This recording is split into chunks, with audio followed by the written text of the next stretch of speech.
Ensign Velixpran is budding. If you ask Odo what his name means, he'll say, nothing.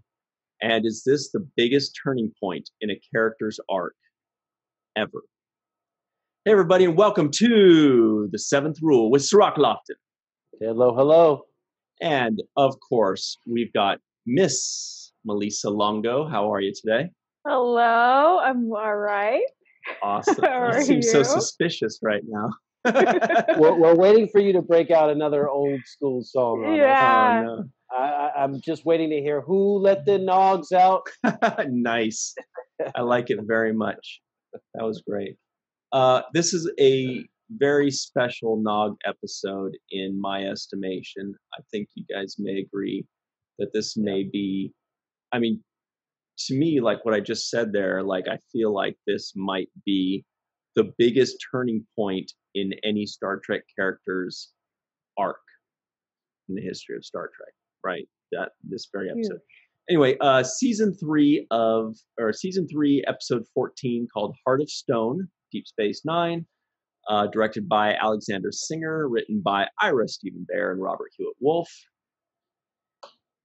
Wow, let's get into it, shall we? This is one of the best episodes that I've seen. It's up there with just the best episodes. There's a few of them that stand out that are better than the what I like to call the filler episodes that just kind of fill the space. But these are the episodes that I don't know about you guys, but I was actually like literally moved to tears at some point watching this episode where like I couldn't even hold it back. My mom's like, "What's wrong?" I'm like, "Nothing, nothing. Just watching Deep Space Nine." She said, "Deep Space Nine is making you cry." I'm like, "Yes, it is making me cry." You're like, I got some Nog in my eyes. Yeah, and it was a good thing. I thought that this was really a great performance, and the storytelling was excellent in this particular one, both A-line story and the B-line. So that's what made it extremely special for me. Mm-hmm. Agreed. So we do have a lot to talk about. First, real quick, everybody, if you are enjoying this video, be sure to subscribe to it on YouTube or on iTunes, and be sure to go to our Patreon, patreon.com/the7th-rule, and consider becoming our buddy. Yeah, it's great because you see like it's one small step for Nog, but it's a giant leap for the Ferengi. Yeah. Right. And that's what I feel like watching this episode. I feel like he's taking the whole species on his back and saying, I'm going to up the bar. I'm going to be about something different. I'm going to change the culture.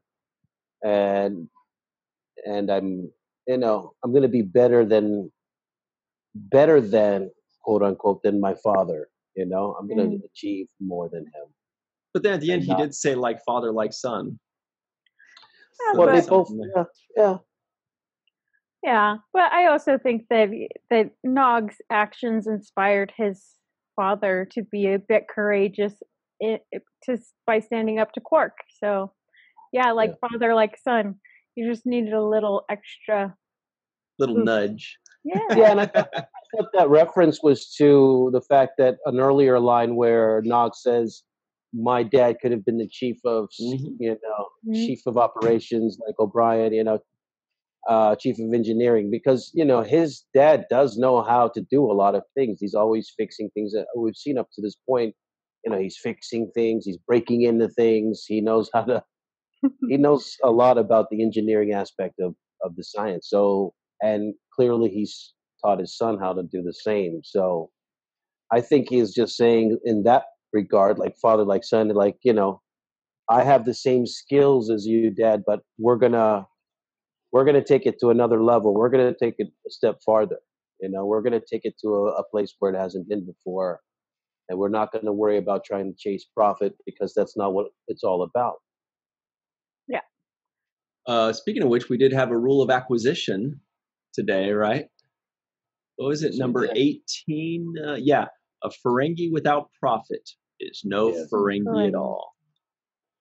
Yeah. So, Cirroc, I'm glad you brought up the situation with Rom and Nog, because just something I realized at the end, towards the end of the episode, and it kind of really encompasses the whole episode. I feel like Deep Space Nine as a whole made a huge right turn in this episode because it kind of redefined like 4 characters or 4 situations in one episode. Like Nog goes from being some rascally kid to he takes a hard right turn, says, I'm a grown up now. I want to become a Starfleet officer. Total different situation. Then you have Odo finally admitting that he's in love with Kira, flat out saying it.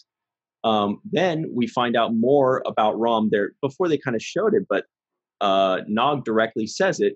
He's a mechanical genius. Mm-hmm. He could be the chief engineer of a starship. Then we also find out that the female changeling is willing to do almost whatever it takes to learn about Odo. And why?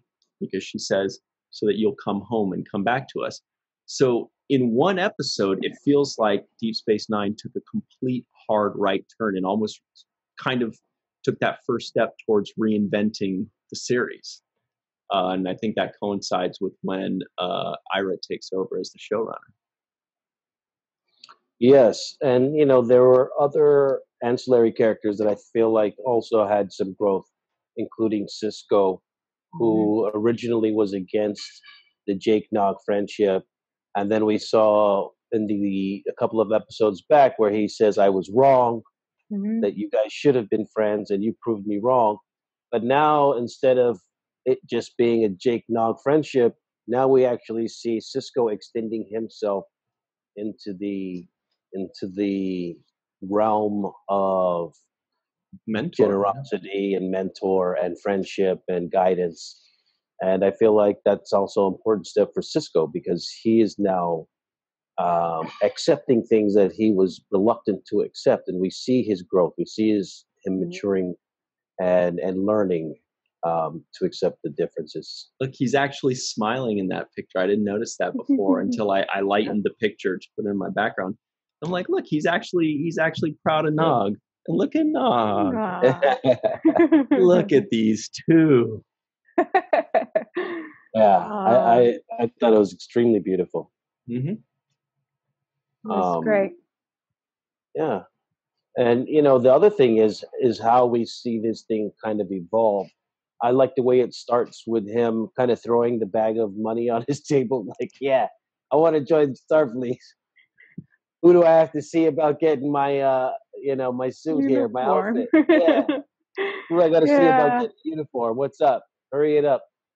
Well, and I thought it was cute when he was like, I'm an adult. Yes.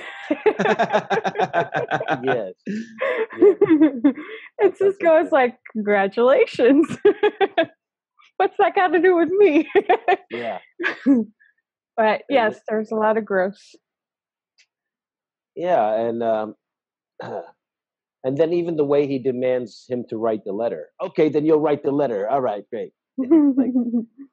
Like, he just assumed he would because it seemed like, I mean, of course he said it the way a Ferengi would or the way Nog would or the way the impetuousness of youth would. But the truth is, we all would expect that. We go, oh, I want to come into Starfleet. He said, well, you need a ranking officer, commanding officer to give you a letter. Okay, great. Will you do that? And he wouldn't think for a second that Sisko would be like, well, I don't know if I want to put my reputation behind you. I know just last week I told my son I was glad he's your friend, but that's another step forward if I'm actually, vouching for you, Well, and that's a huge testament to Sisko's character because he didn't write Nog off right away. He gave him a chance to prove himself. And that was a great way to do it. Yeah, you're right. Yeah. I like that. I like the way that they use Dax as an intermediary between that kind of, assigning him the responsibilities. Okay, this is what you have to do. I like the way Sisko stood up for Nog when he was talking to Dax. Dax was like, are you serious? Like, and he's like, no, I need you to make sure that he's not interrupted and that there's nobody looking over his shoulder. And he needs a fair chance. So, I wanted you to make sure that he gets that. So he stood up for him in that particular instance. But the real like transition for me with Nog, and what made me just was just moving for me emotionally, was the tact, the approach.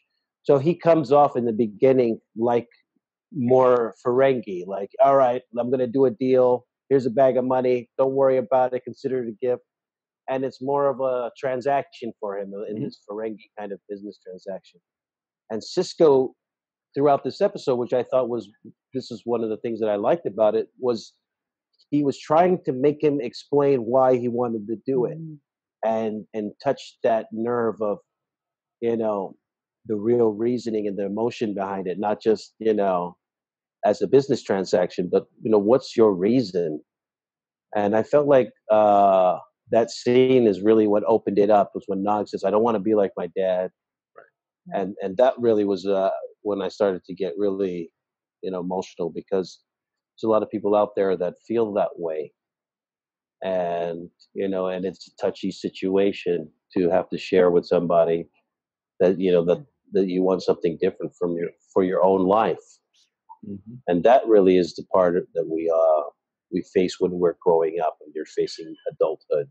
Mm-hmm. You're no longer being shepherded by your parents into a certain direction. You start to take responsibility for the choices you're going to make, and focus on the direction that you want to go. Mm-hmm. Right. Taking ownership of your life. Mm-hmm. He is an adult now. And they did demonstrate well, and that's why we saw it coming, was because we saw the situation that was going on with Quark and Rom, and Quark telling him, it's in your contract that everything that goes wrong is your fault, Yeah, I love that line. Which is hilarious. Everything is your fault. But at the same time, you see an 18-year-old kid watching his dad kind of grovel and snivel to his own brother. He's probably thinking like, maybe I don't want to be like that, maybe I don't want to be, in a bar. It's, first he just said it was that they don't have the lobes. They don't have the business sense for it. And he doesn't have the lobes either, which I don't know. It seems like he does. But more than that, I think it was just that he didn't like the way his dad is getting pushed around, and he sees Starfleet officers as people that don't get pushed around, Yeah, I think so. I would disagree, like you said, about him not having the lobes to make money. I'm pretty sure he has the ability to be a hustler and make money. That's what the whole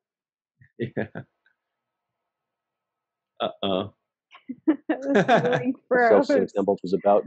We've tried. So he has the the Akramant to be able to get into that, but that's not really where his heart is. And I think he actually has a love for engineering, for science, for technology, or for taking things apart, and that's where his real passion lies. So I think that's just an identity thing for him. And like you said, the main thing is that his father's being treated like crap, and he's sitting there watching him, not have any backbone. Right. That was and not speak up for himself. And Cirroc, you're cutting out a little bit there. Maybe check to see if you've got some apps open or something like that. But we heard what you were saying, and it does seem like more than just the lobes and the business sense, because he does seem like he's got that just fine. It's that he just doesn't want to be like his dad. He doesn't like the way his dad lets himself be treated, and he looks at the Starfleet officers around the station and he's like, that's a role model. That's something I want to be like. I think he looks at Sisko and says, that's what I want. He sees Jake and his father together, probably. And even in the season finale of episode 2, you could kind of see him being like, oh, this is Commander Sisko. This is Commander Sisko. And he was embarrassed by his uncle and his uncle's behavior. So I think that that Nog, from a little bit earlier on, was seeing Sisko as a potential mentor. So Right. So do you think that Jake sees Rom as a mentor? no, I don't think Jake thinks of it that way. And I think Nog loves his father very much, and he doesn't want to be a doormat. So, he's looking elsewhere. Where can he thrive? Where is he going to have the best chance at life? Right. And he might end up wanting to be somewhat of a mentor or an inspiration to his own dad. Right. Without even realizing it, but he kind of is too. Yeah, he definitely will be. That's for sure. Mm-hmm. Sorry, guys, I lost my Wi-Fi signal. No problem. We were talking about Rom and Nog, and the dynamic there. And Malissa doesn't think that Jake views Rom as a mentor as much as Nog views Sisko as a mentor. I would agree with that. Yeah. I mean, clearly Sisko is in a leadership position, and he has a lot of responsibility, and people look up to him. So that would be somebody that you would more than likely try to emulate or be like. But I do think that Rom shows a lot of character in this episode too. I think that Right. there's a moment where he steps up to the plate and he's like, he tells Quark, he says, you make all the decisions about the bar, but I make decisions when it comes to my son, and I thought that was another important kind of stepping up to the plate for Rom, asserting himself. Yeah. Well, leave it to Star Trek to always have redeeming qualities for characters. They very rarely just have some one-dimensional character that has no redeeming qualities and just sucks. They always are going to get their moment to shine, whether it's to show what they're good at, or for them to turn around and get a backbone, or to turn around and do the right thing. Whatever it is, Star Trek doesn't like to leave, open holes like that. They like to kind of close everything up, give somebody some growth, give somebody some good qualities, especially Deep Space Nine does that really well. Next Gen, really they all do. I can't think of any. The newer ones are a different style of writing, so we'll see. I think that's more of we'll have to look back on it from the entire series, but definitely the other Star Trek series always had that. Yeah, I feel like this episode in particular, and there are several others, and I am playing favorites, but you're allowed. Sets Deep Space Nine apart from the others, because this episode, for example, has real, true meat and potatoes. There's real substance in this episode, and everyone involved in putting this story out there and telling this story was on the money. They hit it out of the park, and I love this episode, and it brought a tear to my eye too. Just yeah. I agree. I would, and the thing is, for Nog, at least from his point of view, he doesn't want to be seen as a joke, and I think that's one of the things that offended him when Jake comes in there and says, right. "Yeah, that was real funny. I heard about what you did with my dad." And then even after that, when he tries to convince you, saying, "Well, no, it wasn't a joke," you kind of come back and you said something like, "Well, my dad's a smart guy. If you are planning some kind of scheme, he's going to figure it out." It's like, okay, man, right. I'm telling you. Right, and Not that's kind of that was the thing. He wants to be taken seriously, and I'm not a joke. It's not a joke, and this is not a scheme. And I think Sisko later on brought up the scheme. Like, if you're up to a scheme, at the end, he kind of was questioning whether he was going to let him do it or not. And he said, if this is part of some scheme, and that the word scheme set him off again, like, no, this is not a scheme. This is real. And then he actually says something else, that this is another thing, brought tears to my eyes when I heard him say this, is I want to do something with my life. I want to do something worthwhile. Mm-hmm. And it was just like, it's funny because when I watch, it's hard to separate Aron and Nog. So right, they're both kind of intertwined to me. And when he said that, I was thinking, you did do something with your life worthwhile. Yeah. Both of them. Yeah. Both of them. The actor and the character. But I just think that it was kind of emotional for me to have him say that. Also, when he says, "I don't want to end up like my father," those words kind of like,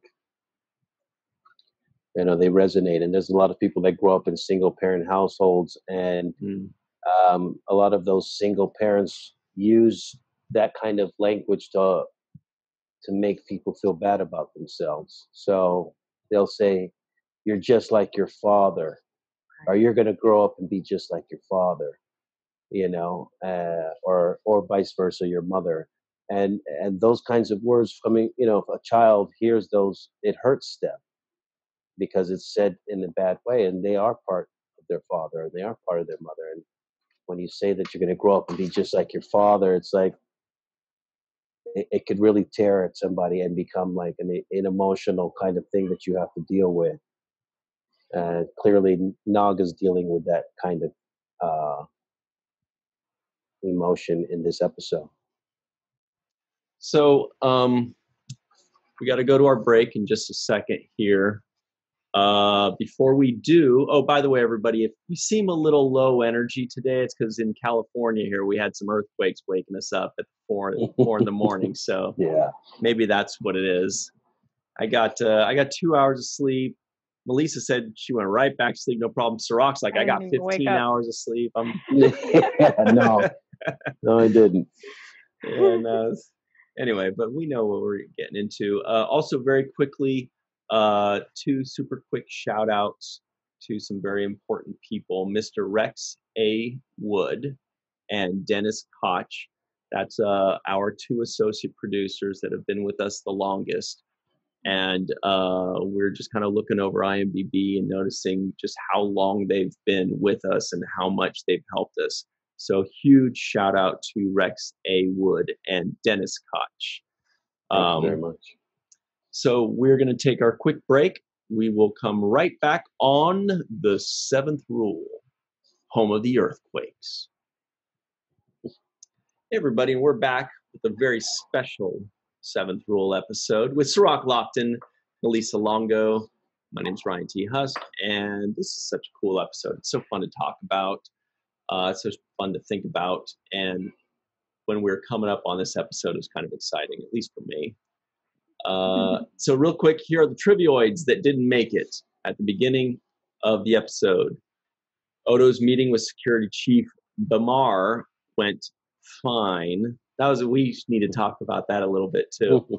A Leseptian supply ship is attacked by a Maquis interceptor. Not interesting at all. The Maquis use Peregrine-class courier ships. These are obvious why they didn't make it. Nog bribes Sisko, kinda. Kira gets a cool new ankle bracelet that froze. Oh yeah, kills her kind of. A Maquis guy does his best stormtrooper impression, because he missed her from like point blank range.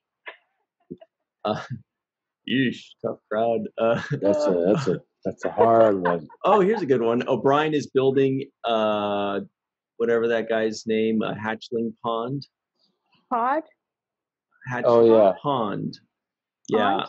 Okay. It was pods, but so here's a long one.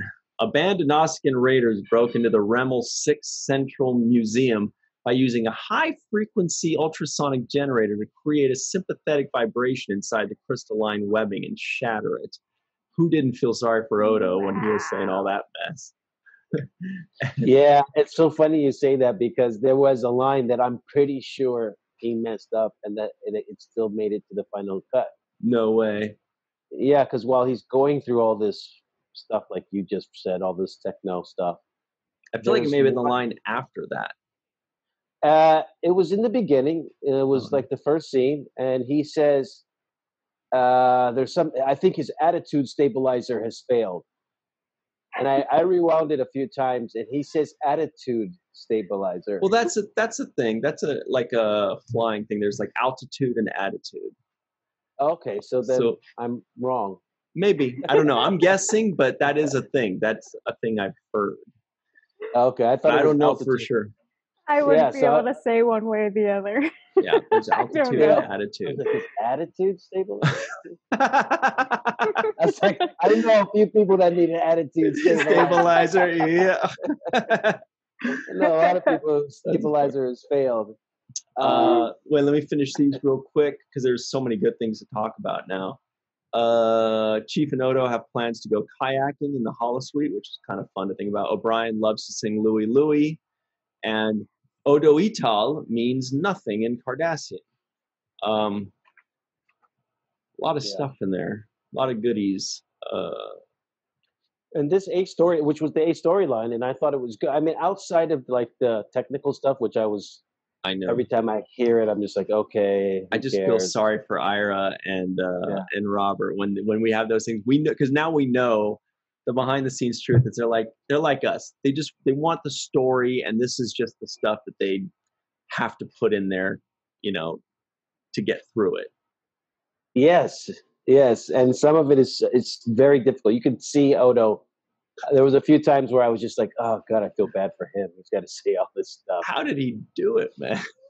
Well, I'm sure some of it was, you always put little hints there. Sometimes when you have a block, you might take like one paragraph somewhere on the console. So as you're pressing buttons, you can actually refresh your memory. Did you ever? When was the time that you did that? I can't remember, but I know that I have. So I'm not going to say that I haven't cheated a little bit.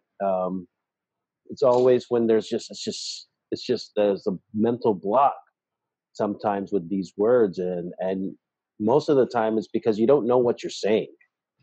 Right. If you give me some lines and I know what I'm talking about, then I'm going to get it right because it makes sense to me. This is what the character would say. But when you're going into the abstract of this like heavy science, and you don't know what the molecular stabilizer, decor, fragmentation, polarization field, you don't know what you're saying, but you're saying it as if you know. And that creates those kind of mental blocks. And sometimes you just need little hints. So you'll just have like that one word that's just, that one couple of words taped right in front of you on the console or on your iPad, your little stylus thing. So stylus. Yeah, so there were different ways to get around it, but I thought they had some really good scenes. I thought that Kira and Odo had some amazing scenes as well. Particularly Kira. I mean, there was one time when she was crying where I was just like, "Oh my God, she is killing it." It almost. Go ahead, Melissa.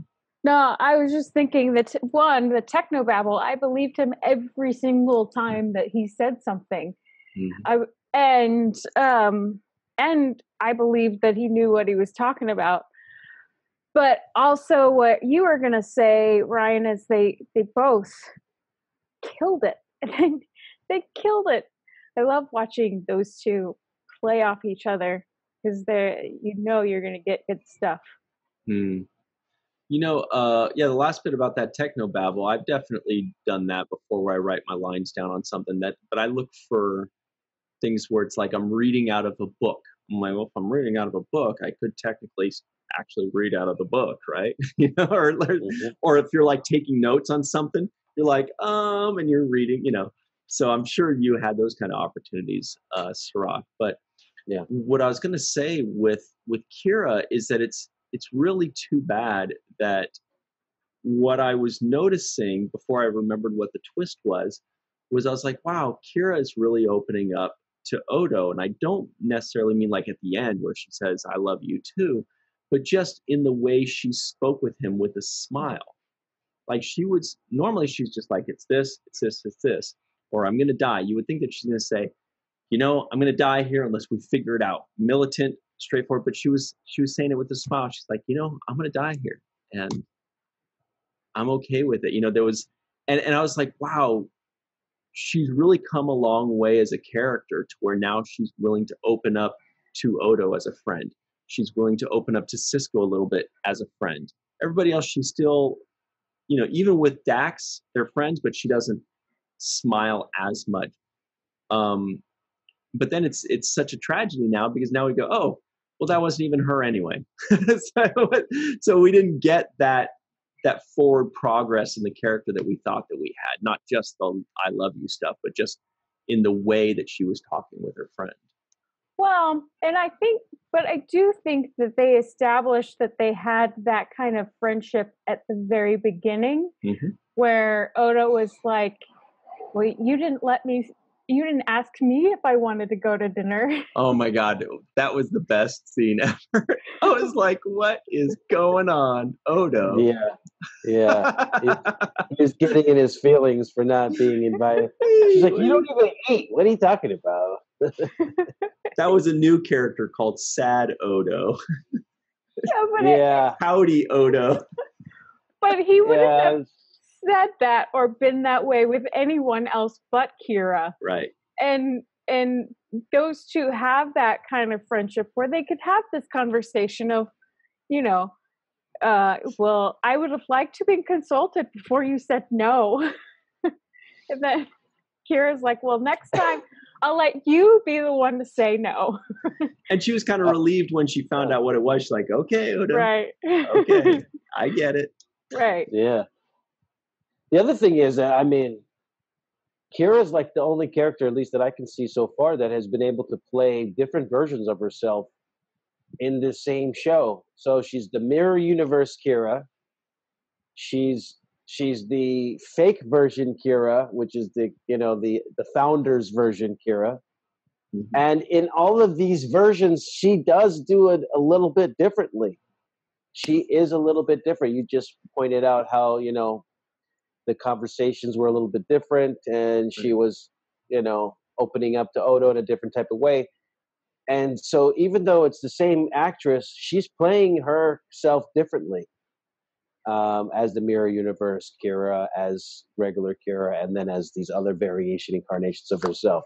And I just think that's just like another amazing gift that she has, that she's able to play her own character slightly different, and just get away with it. It's like, wow, this girl's amazing. I mean, when she was crying in that scene, and her tears were running down her face, and I was just, that was another moving, emotional type of moment where you're like, wow, she's getting to me right now. And I could also feel the constraint of that thing kind of closing in her. Yeah. The way it affected her voice, and the way she spoke, and the way she breathed. It was, it was like she was being restricted, and like I could actually feel the pressure coming down, and she couldn't inhale as deeply, and her voice was altering. Her hand was caught up inside of it, his hand wouldn't even move. And she just really played that to an amazing. I wrote down Nana's performance. The Nana's performance was marvelous, especially where she's ordering him to leave. Like, that's an order right now. I'm telling you to get the hell out of here, and there's nothing you can do for me. Well, and then the shift was like that. When Odo figured out that she's not really Kira. And her whole face and her posture changes, and it's like, holy crap, that's amazing. That's great. Yes. She is a different person now. Yeah, she's great at that. And I really like the line. I know you want to throw something in here, Ryan, but I just want to say I love this line where Odo says, "I no longer think of myself as nothing. I think of myself as me." Yeah. And I was, these were both moments, I guess, character self-realization moments for Odo and for Nog, kind of both realizing what they're made out of and what this is about or what's important to them. And these are like defining moments for these characters. And there was another little part to that moment was he said, when you or the others call my name, I no longer think of myself as nothing. Because he was like, before when people say Odo, he just thinks, oh, they're calling the nobody, they're calling the nothing. But the way the Kira and the Starfleet officers, even Quark, as he said, when they call his name, he doesn't think that they're calling out to nothing. He thinks they're calling out to him. And that was really cool. Great moment. Very touching. And there was a moment though, a little earlier that cracked me up when Odo was like, do you read the reports on the criminal activity or whatever exactly, the security briefings? And she's like, no. And then when he tells her all about it, she's like, oh, well, I'll be sure to read these security briefings a little bit more. And he got a little flirty. He's like, I'll make sure you get them or something like that. I got to find the exact thing he said. Yeah, it's like, oh no, you're so naughty. Yeah, he did. I didn't get that. That's what he says. Out of he goes, I'll make sure you get them. Yeah. I thought he got a little, oh, you're interested in the criminal activities report? I'll make sure you get them. So that it gives them an excuse to spend more time together. What I thought was interesting about his particular dilemma in this episode, which is, him wrestling with his own identity and even his name translating into nothing. So he's always felt like nothing almost, or something that's been objectified. He goes really into detail about Starfleet being the thing that makes him have a sense of purpose and value, right? Because the people he mentions when he talks about, I no longer think of myself as nothing. I think of myself as me. Those people are the Starfleet people, right? Sisko and Kira. Even Quark. She's not technically Starfleet, but it's that same community of people working together that makes him feel important, right? O'Brien and all these people. So, and it's the same thing that Nog is looking for. Right. Right. He's looking for Starfleet to fill that same void of giving him purpose or making him feel, needed or wanted or appreciated, give him that sense of identity. Yeah, and he's looking to be a part of that kind of community. There is a sense of community on Deep Space Nine, and everyone has their purpose and their place in this space station. And Nog is looking for that for himself, carving his own path, and I think it's pretty incredible because he is essentially changing the evolution of the species of Ferengi just by joining Starfleet. And that's huge.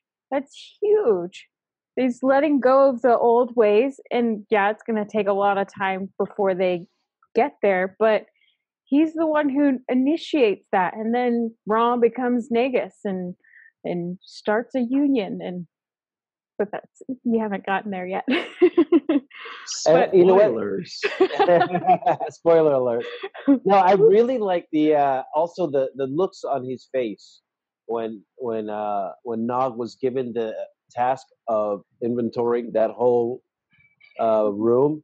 He was like so excited, like okay, I get to prove myself. Yeah, I get to prove myself. Yeah, and then he even he's like, he'll have it by tonight. Yeah. I know it's due tomorrow, but I'll get it done tonight. Like, I'm gonna show you I'm even better than what you think I am. And I love that I love that optimism in his spirit. It was so like, oh wow, this is my chance. and I'm going to blow these people away. I'm going to be the best I can be.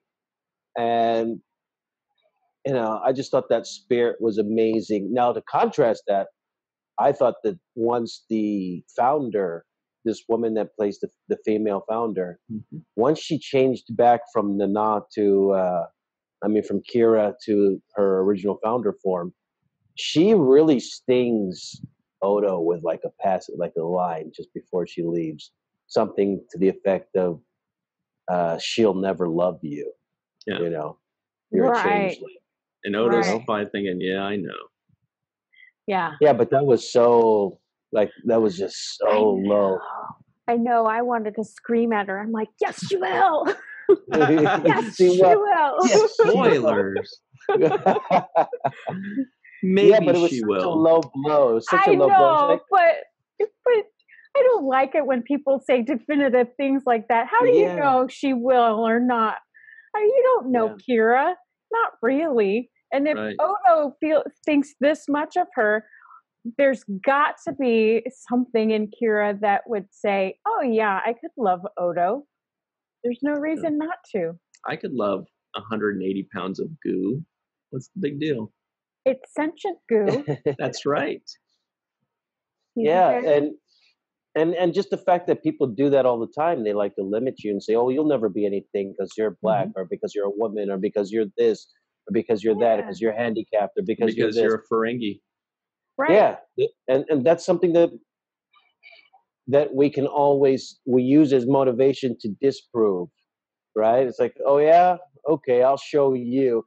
Some of us, and then some of us don't, and there are people that are impacted by those words that limit your abilities in life and tell you that you can't do something, and there are people that are stigmatized by that, and they actually are inhibited by that sentiment and those people's words.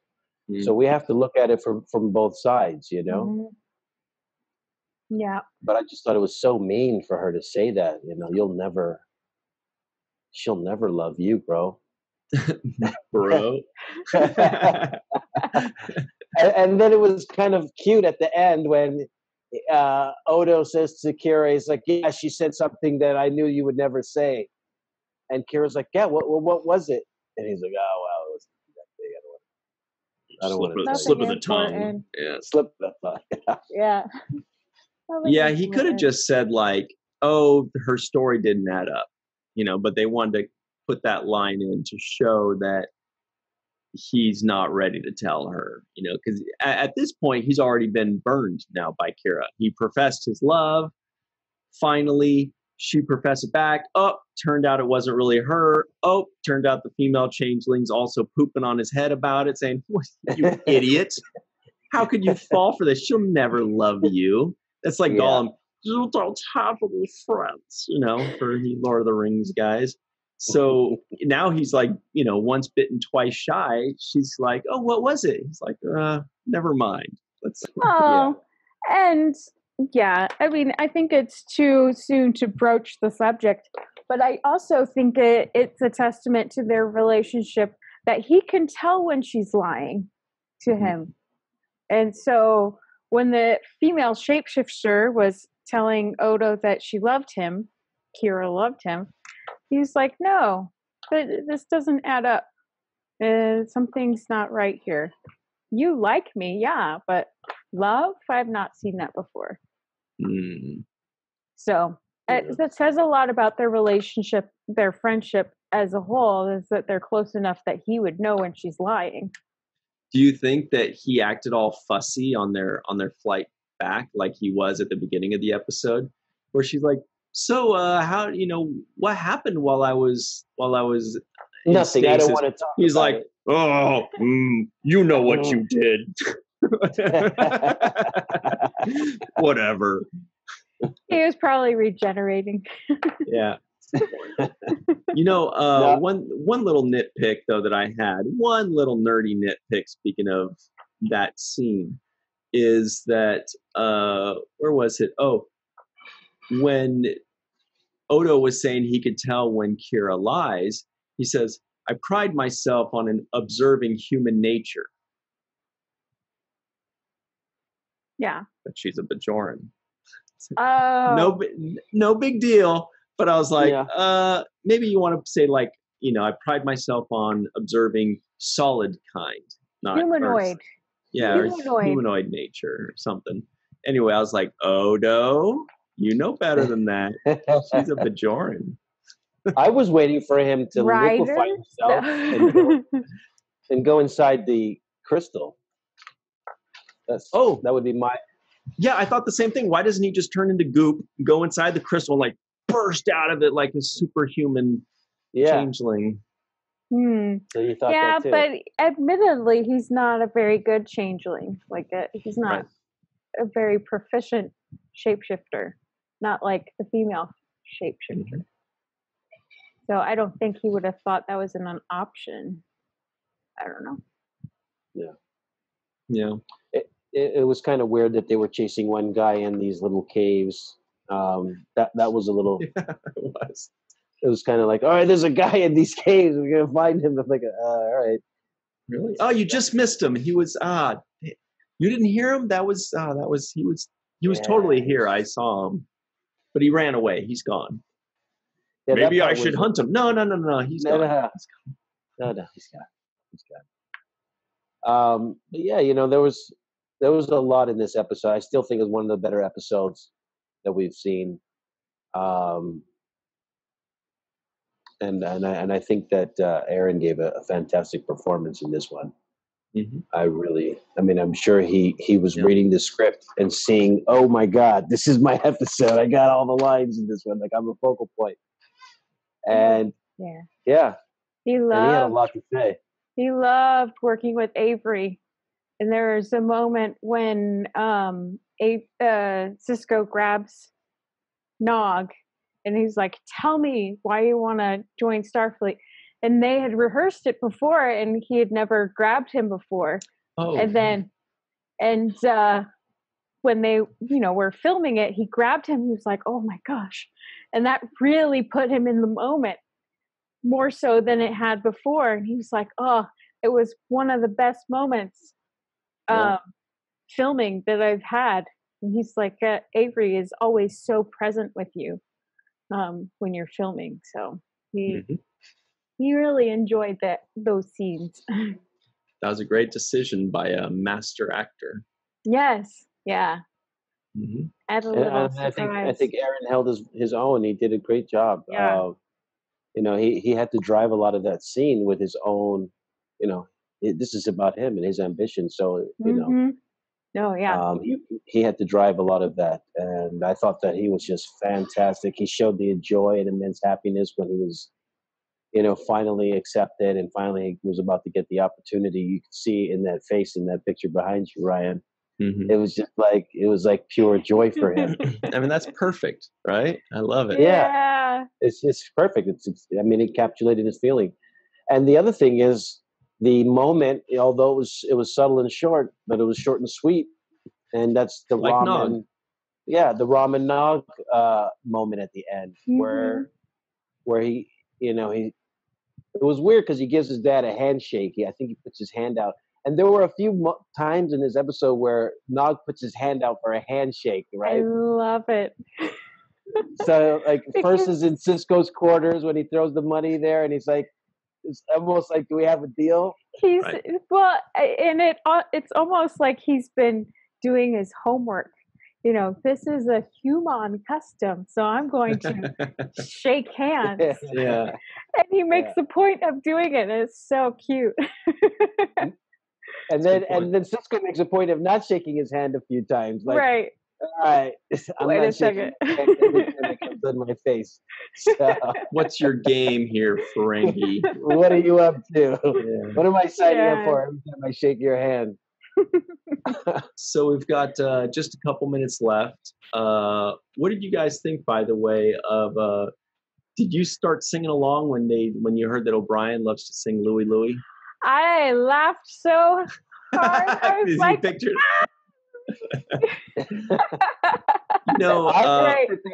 to the scene of them capsizing in the canoe. That's awesome. That's what I wanted to see. The kayak cutaway. Yeah, you know, and little known fact, or probably very known fact, Louie and Wild Thing have the same chord progression and the exact same tempo. Something I learned when I first started playing guitar. I was like, wait a second, this is the same in song. Anyway. How does Louie go? Louie, down, down. Oh, baby. Me gotta go. And then Wild Thing. We all know that one. Yeah. Well, and that was great character development for O'Brien too, because we got to know a little more about him without him actually being there. Was he even in that episode? Was that a NAM for O'Brien?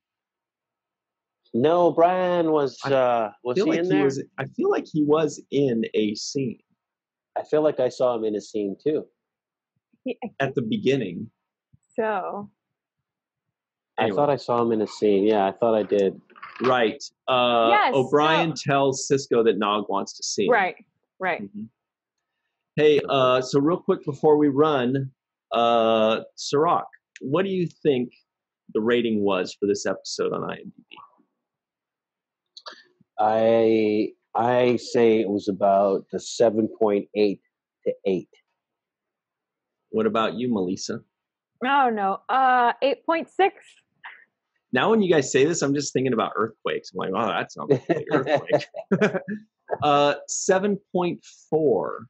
Really? I think this is one where people would, if they revisited it, they would give it a higher mark.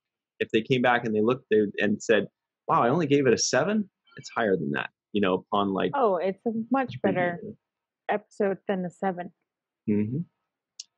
Yeah, The Heart of Stone, just to really quickly, the title of it, I know that they're referring to Nog, right? Is that what it is about? Or is That's what I always assumed, but it could also be Kira or Odo too. Yeah, I think it can be more than Nog. They do like to do that, the Star Trek writers. They do like to have a title that applies to more than one thing. It's kind of like the theme of the episode. Right. But yeah, I assumed to me, I always picture it having to do with Nog. But I don't know. And it could apply to Odo too, because he's really breaking down some walls as well. So, or Kira, because her heart got turned into stone, basically. Yeah, or the founder, who was actually really stone cold in her, her whole purpose, right? Yeah. Yeah, could be many things. All right, friends. Well, we're just about out of time. We will stay tuned for the free-for-all.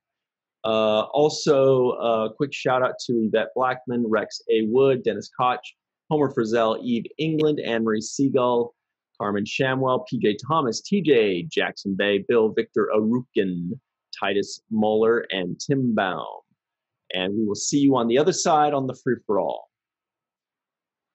Hey, everybody, and welcome back to the 7th Rule with Cirroc Lofton and hello. Malissa Longo. Hi. We are joined by Mr. Tim Baum, TJ Jackson-Bey, Dr. Marie Segal, Commander Homer Frizzell, and Bill Victor Arucan. Awesome guy, one of my favorite humans. So we just reviewed Heart of Stone. Marie, you had something to say real quick? Oh, to all the viewers, make sure you go back and watch the Robert Hewitt Wolf Captain Nog Forever CNF special episode, because he actually talks a lot about writing, especially this episode, and especially the scene where Nog decides he wants to join Starfleet. And it's really amazing and in-depth. So don't miss it. Mm-hmm. Lots of really good background on that thing. By the way, he's on vacation right now. Otherwise, we would have begged him to join this episode, but he's enjoying a well-deserved vacation at the moment. Shout out to him. Good. So what we were talking about, or a little bit at the beginning of this review, was that this was like such a huge turn for Nog, right? Like he was a certain character for 2.5 seasons, and then he kind of made a right turn and was like, you know what? I don't want to be like my dad. I don't want to be, like all the other Ferengi. I want to be a Starfleet officer. And it got me thinking that might be the biggest sudden change in a character arc in all of Star Trek. So I kind of wanted to go around and see what you guys thought, if there's like another character that, made a big change from season to season or in one episode, or a big character arc. I think we should start with Malissa because she's really thinking hard right now. No, come back to me because I don't know. Wasn't that a Janet Jackson song? Anyway, thought it was. Come back to me. Okay, thank you, TJ. Yeah. I was like, am I the only one? Did I imagine 1990? You were the only one listening that hard. I don't know why TJ stopped singing. I wanted to hear the rest of it, but yeah, no. That's all you get, man. That's all you get. All right. Well, we can come back to you, Malissa, if you want. TJ, do you have any thoughts on that? Right off the top of my head, I think about Kess off of Voyager, because she, she's this nice, sweet doctor's assistant, and Neelix's girlfriend, and then all of a sudden she decides to leave, and when she comes back, she's like this angry old lady that's walking around blowing stuff up. She's like an X-Man. I mean, that wasn't a right turn; that was a sharp left turn. You're right. She's like one of the X-Men. She was like turned into Phoenix or something. Yeah, it's a really good one. Anne-Marie, I'm sure you've got a good one for us too. Well, I'm gonna go with the obvious one and just say I think Rom also, like, especially this episode, he like flips on I wouldn't say a dime because you start seeing like some softer sides to him, but he, with Nog deciding he wants to join Starfleet, Rom totally reveals himself to be an amazing, amazing father. So that's my guess. Two amazings. Yeah. Homer? So I'm going to stay away from an obvious one, and I'm going to go with more obscure. So, and it's not necessarily that it was their decision, it just happened. So Sulu starts off as the astro scientist, I think, and then he becomes the botanist, or might be vice versa, and then he ends up at the helm. Right. That's shocking to be doing botany. Yeah. Yeah. And this is all in the first 3 episodes. Yeah.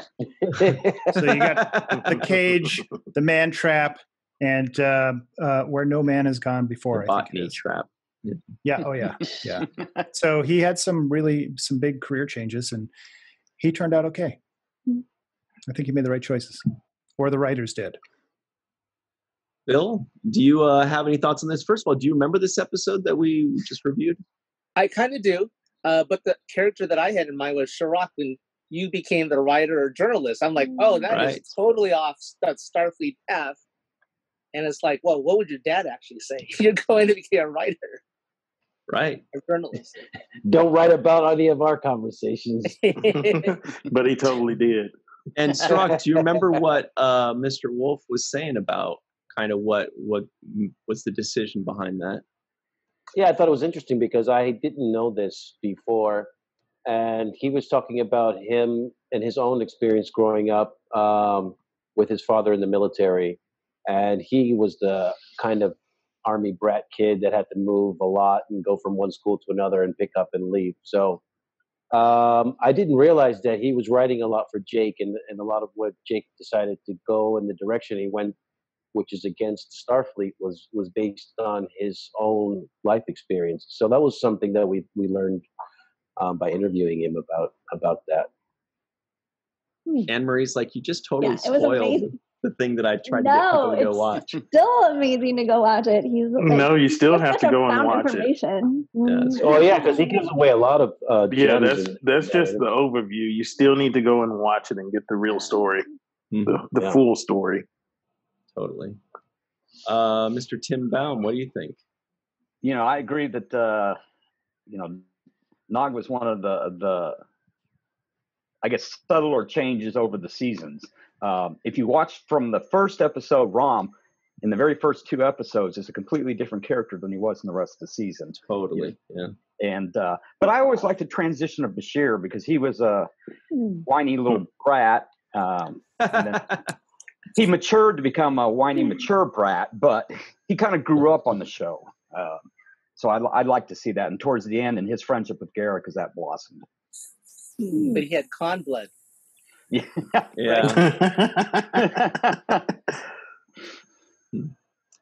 Well, Malissa, did we buy you enough time?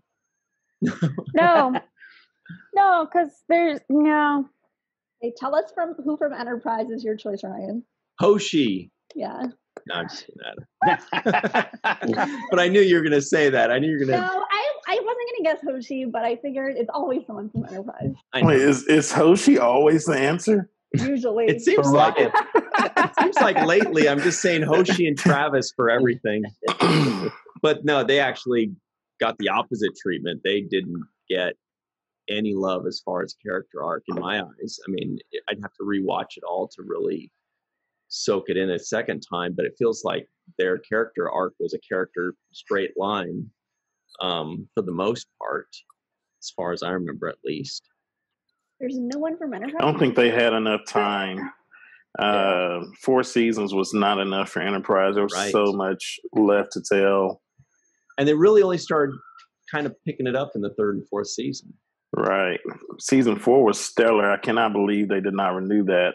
Even after they made a decision, they could look back and said, wow, that was kind of awesome. Let's try this again. Mm-hmm. Well, it's crazy because at that time, I remember when they canceled Enterprise and people were talking about that.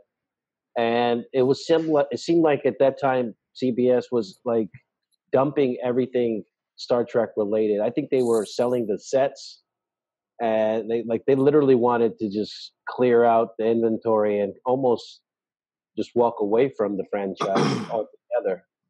So that was a kind of a crazy time where I felt like they wanted to abandon Star Trek and just say, okay, we're done with it. We don't even want to have the old sets anymore, and we don't want to renew any of the movies or any of the TV shows. And they seem to have taken a complete 360 or 180 on that. And there's now a character turn. Yeah. Yeah. You know what? Yeah, that's true. Okay, I got my character that's changed the most. Spock. Because in the first episode he's smiling and laughing, and then he becomes stoic, and then in the 2009 movie he's some totally different kind of guy, and then he ends up getting a brother that nobody heard of, and then now in Discovery he has a sister that nobody ever heard of, and then it turns out that he like makes mocha lattes for people as hipster Spock in Discovery. No, he does like pour overs and cold brews. He's getting rebooted, that guy. So that's who I'm sticking with. Yeah. I don't know if that's a character arc, but I feel like the legend of Spock is multifaceted. Yeah, constantly shifting. Sometimes he's giant. I mean, I think the obvious one is just Nog. I mean, he's the only person actually like breaking the stereotypes of an entire species, of an entire alien race, right? So he's like setting a trend that other Ferengi may one day say, I want to be like Nog when I grow up. Mm-hmm. So I think that's pretty significant. The other person I thought who was also in this very episode, A Heart of Stone, is Odo.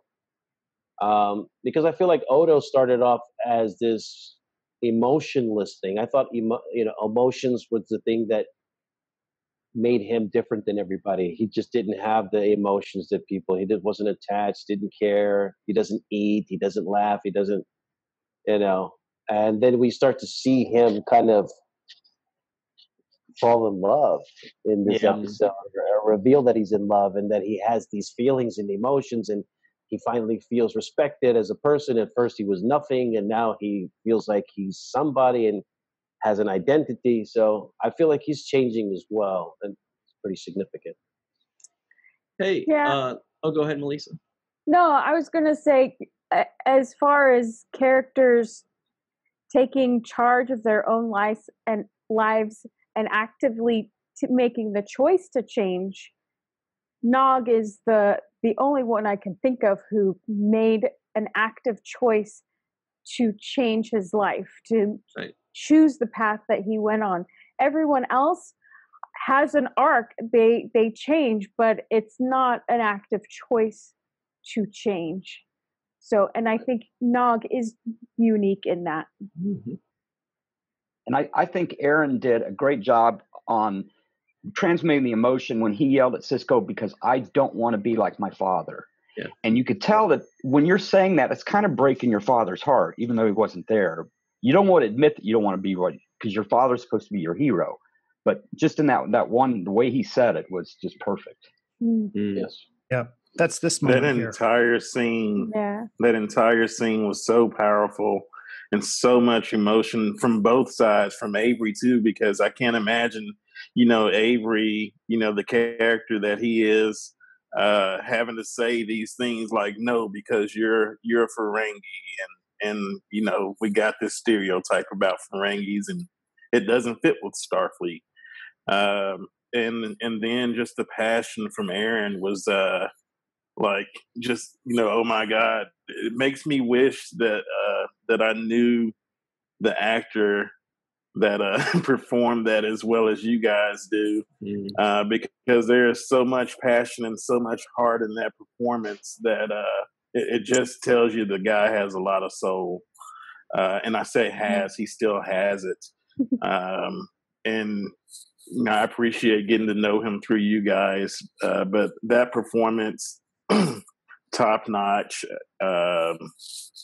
It's one of the best performances ever in the world of all TV and movies. That scene, and it's hidden in this episode. There's a few moments like that. Yeah, there's a few moments, and there was another line that he says when Sisko is telling him that he's not an ideal candidate to be a Starfleet officer. He tells him, you've gotten in trouble, you've done this, you've been locked up by Odo a few times. And I thought, Aron Nog gave a great answer. He says, yeah, I made some mistakes.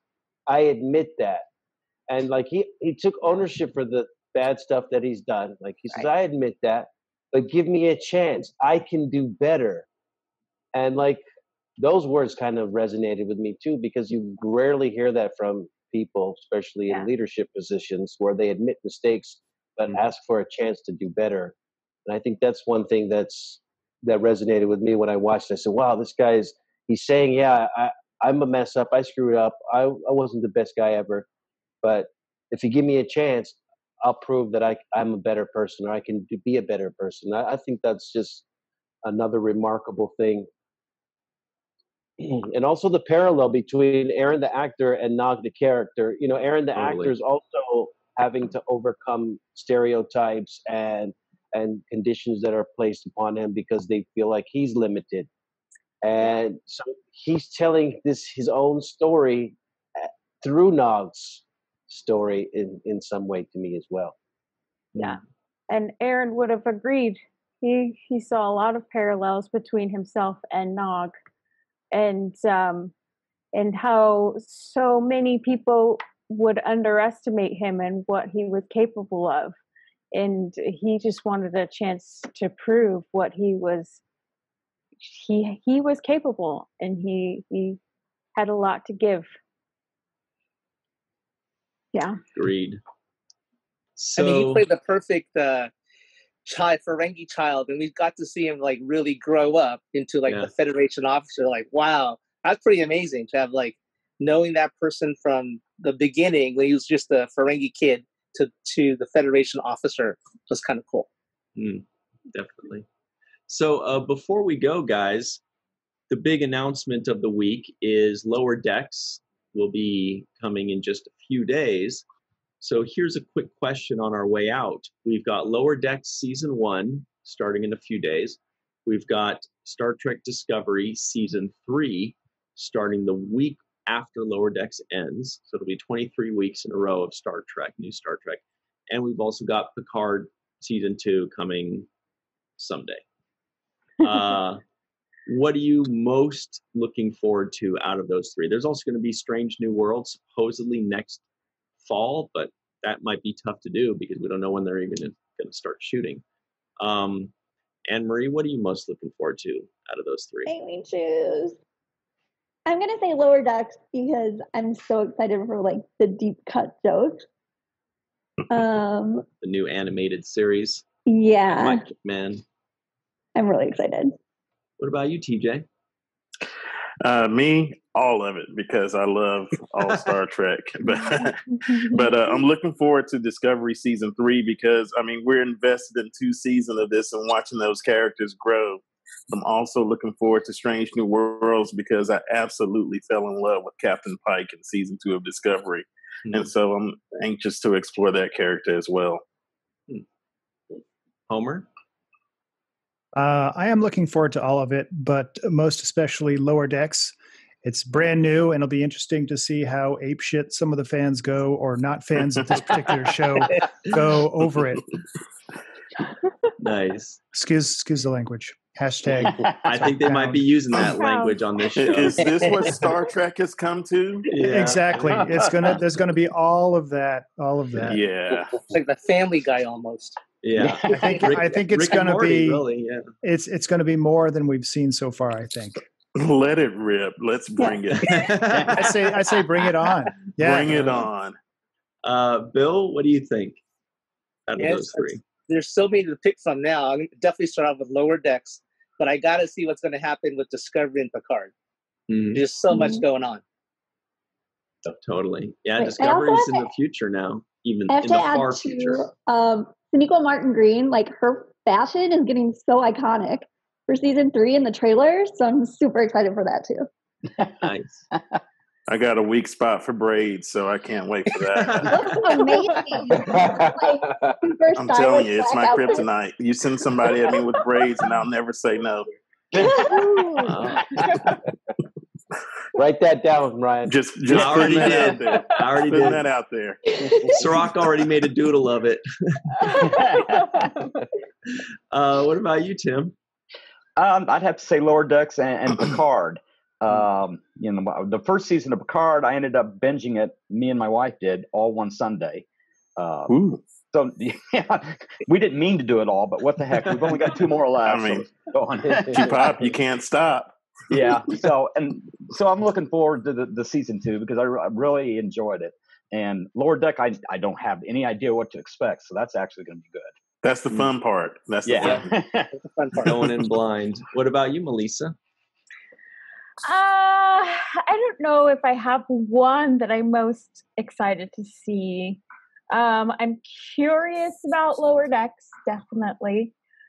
I have a lot of curiosity. I'm curious to see what they're going to do in season 3 of Discovery. And yeah, I'm curious about Picard. So a lot of curiosity.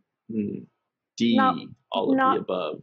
One outweighs the other at this moment. Cirroc, is your curiosity piqued more for one than any of the others? Yeah, for me, on the top of my list is going to be Discovery Season 3.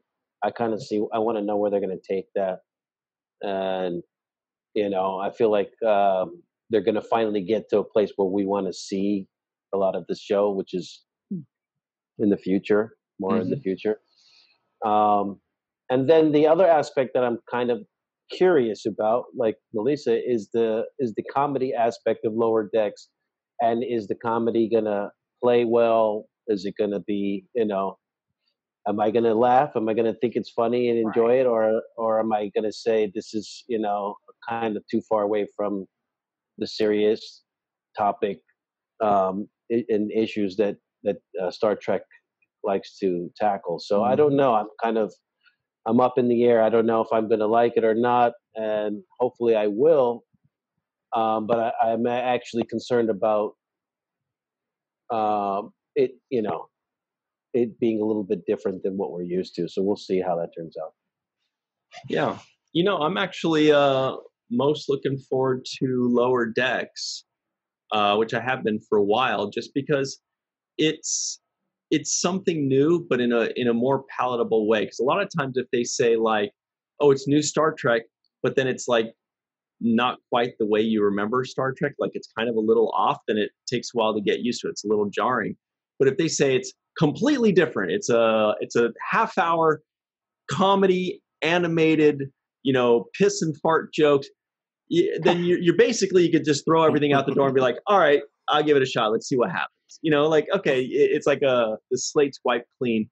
Plus, I think it's going to be good for the casual fans and the super devoted fans, because the casual fans going to be like, oh, cool, piss and fart jokes, and If you like piss and fart jokes. Who doesn't? Yeah.